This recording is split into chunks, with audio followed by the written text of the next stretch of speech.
Eu sou Mário Persona e essas são as respostas que eu dei aos que me perguntaram sobre a Bíblia. Você escreveu perguntando se na Bíblia existiria o casamento civil. Sim, na Bíblia nós encontramos o casamento civil e é ele que, acompanhado da união que é feita por Deus, segundo o propósito de um homem e uma mulher de se unirem, é esse casamento civil então que determina o momento em que duas pessoas mudam seu status civil de solteiras para casadas. Deus une, mas em obediência à lei dos homens, nós temos que ter o casamento civil. Apesar de a legislação brasileira prever hoje a chamada união estável como sendo suficiente para a formação de uma célula familiar, essa união estável não é a mesma coisa de um matrimônio civil e é fácil perceber as razões disso. Primeiro, porque continua existindo o casamento civil na legislação brasileira. A união estável também não altera o estado civil das pessoas. Portanto, elas continuam identificadas como solteiras. Já o casamento civil dá aos cônjuges o status de casados. Assim, se você se acostumou a dizer aos outros que é casado porque você vive numa união estável, eu sinto informar que a sua afirmação falta com a verdade. Você é solteiro. Na união estável, o homem e a mulher não são legalmente considerados cônjuges, e sim companheiros.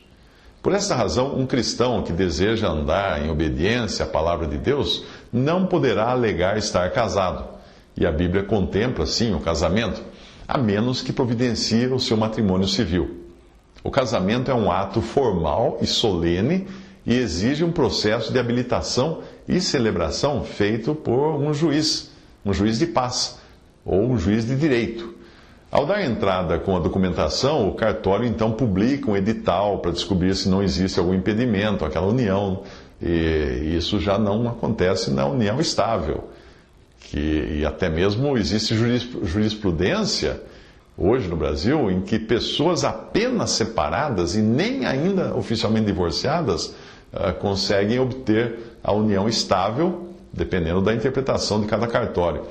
Nos países ou tribos onde existam outras formalidades para serem considerados casados, naquela sociedade, naquela cultura, e diante de suas respectivas autoridades, seja o chefe, o pajé ou qualquer coisa, caberá aos cristãos que viverem nessa cultura seguirem essas formalidades. Do ponto de vista divino, naquilo que a tradição se acostumou a chamar de casamento religioso, a verdade é que ninguém tem o poder de unir um casal em matrimônio perante Deus. Ninguém. Isso não impede que um casal cristão que tenha se unido no matrimônio civil, diante de um juiz de paz, promova também uma festa ou uma solenidade, convidando um irmão em Cristo para dirigir uma palavra da Bíblia aos ouvintes, ou mesmo fazer uma oração pelos noivos, coisa assim. Tudo bem, não há problema algum em fazer isso, mas ele nunca poderá declará-los marido e mulher perante Deus, porque Deus é quem une, não um homem. Esse costume de casamento religioso é um costume estranho à palavra de Deus, e ele foi aceito pelo protestantismo juntamente com outras coisas que trouxeram do catolicismo romano. O casamento civil, por sua vez, é um contrato lavrado na presença de testemunhas e com a autoridade delegada pelo Estado ao juiz de paz, ou a quem de direito, que declara, de acordo com a vontade de ambos que acabais de pronunciar perante mim, de vos receberdes por marido e mulher, eu, em nome da lei, vos declaro casados. Percebe? Isso muda, dependendo do país ou da época, mas nós temos sim exemplos de contratos firmados na Bíblia para a união civil, bem como envolvendo questões relacionadas à herança de linhagem, que antigamente não existiam sobrenomes, mas havia a herança da linhagem, fulano, filho de Cicrano, de Beltrano, e também de bens. Havia contratos para se transferir ou transmitir bens. Um casamento bem completo é o matrimônio civil de Boaz e Rute, que é celebrado à porta da cidade, que na época era o equivalente ao cartório ou fórum da cidade, e na presença das autoridades, os juízes, os anciãos e de testemunhas. Veja bem a passagem bíblica. Então Boaz disse aos anciãos e a todo o povo: sois hoje testemunhas de que tomei tudo quanto foi de Elimeleque e de Quilion, e de Malom, da mão de Noemi, e de que também tomam por mulher a Rute, a Moabita, que foi mulher de Malom, para suscitar o nome do falecido sobre a sua herança, para que o nome do falecido não seja desarraigado dentre seus irmãos e da porta do seu lugar. Disto sois hoje testemunhas. E todo o povo que estava na porta e os anciãos disseram: somos testemunhas. O Senhor faça a esta mulher que entra na tua casa como a Raquel e como a Lia, que ambas edificaram a casa de Israel. E porta-te valorosamente em Efrata e faze-te nome afamado em Belém. E seja a tua casa como a casa de Perez, que Tamar deu à luz a Judá, pela descendência que o Senhor te der desta moça. Assim tomou Boaz a Rute, e ela lhe foi por mulher, e ele a possuiu, depois de casar-se com ela, né? E o Senhor lhe fez conceber e deu à luz um filho. Rute 4, capítulo 4, versículos 9 ao 13.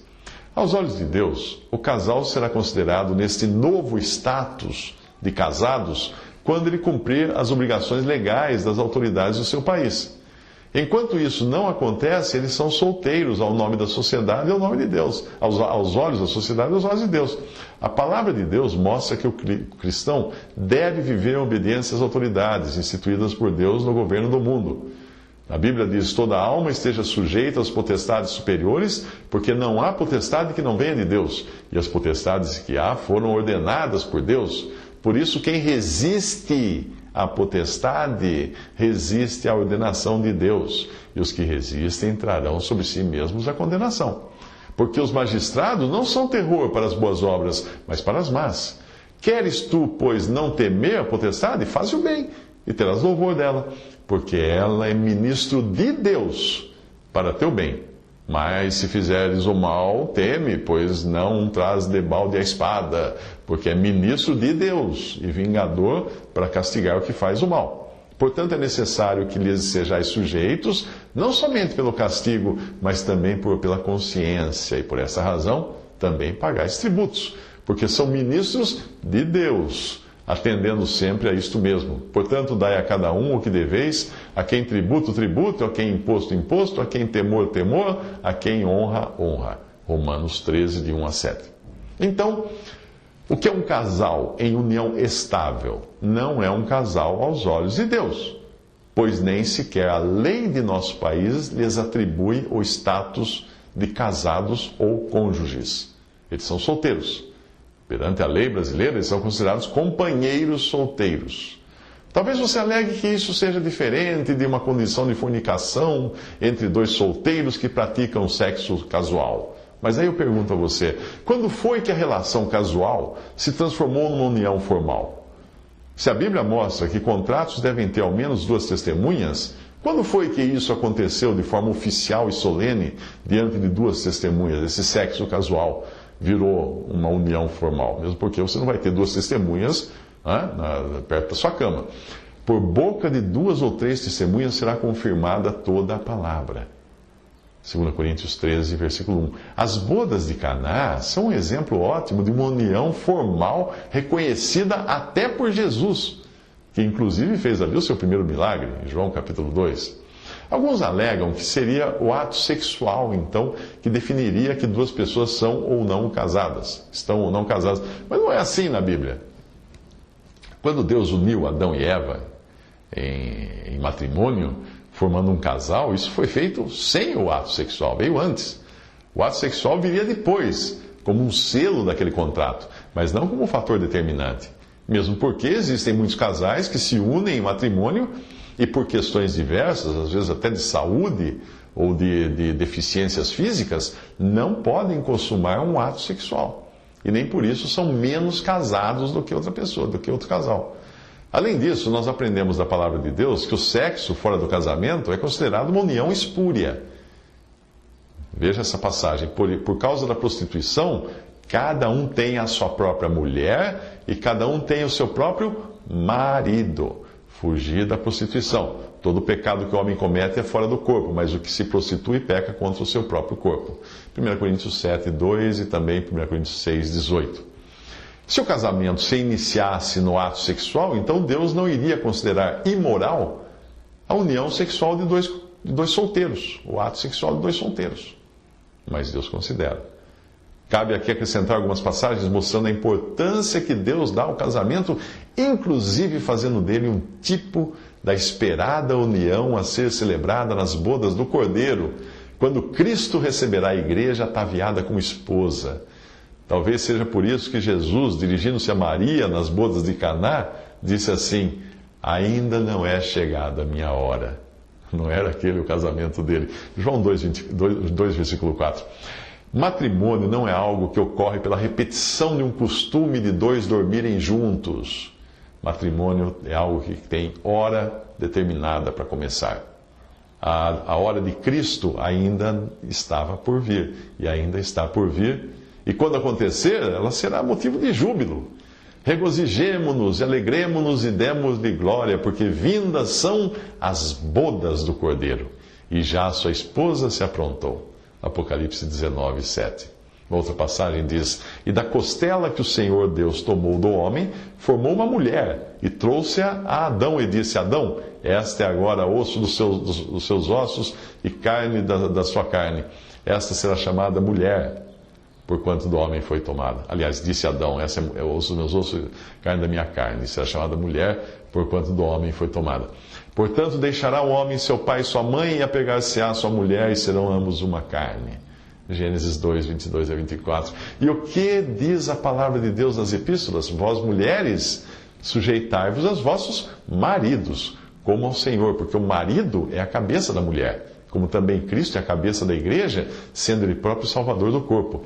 De sorte que assim como a igreja está sujeita a Cristo, assim também as mulheres sejam em tudo sujeitas aos seus maridos. Vós, maridos, amai vossas mulheres, como também Cristo amou a igreja, e a si mesmo se entregou por ela para santificar, purificando-a com a lavagem da água pela palavra, para apresentar a si mesmo igreja gloriosa, sem máculas, nem ruga, nem coisa semelhante, mas santa e irrepreensível.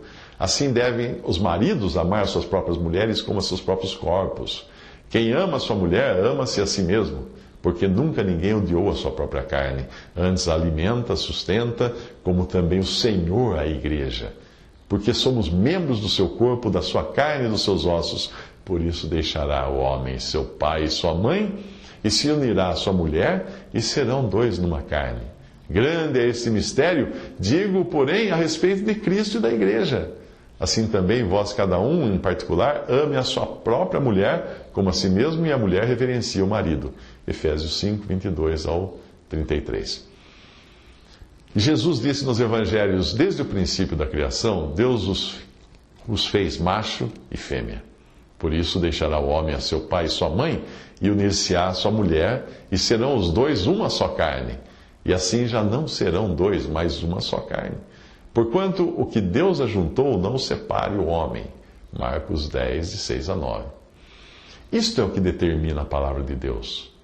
O matrimônio é formado por um macho e uma fêmea, e é feito de maneira solene diante de uma autoridade com testemunhas na parte que tange aos homens. E naquilo que diz respeito a Deus, é Ele quem une, e não um padre, sacerdote ou pastor.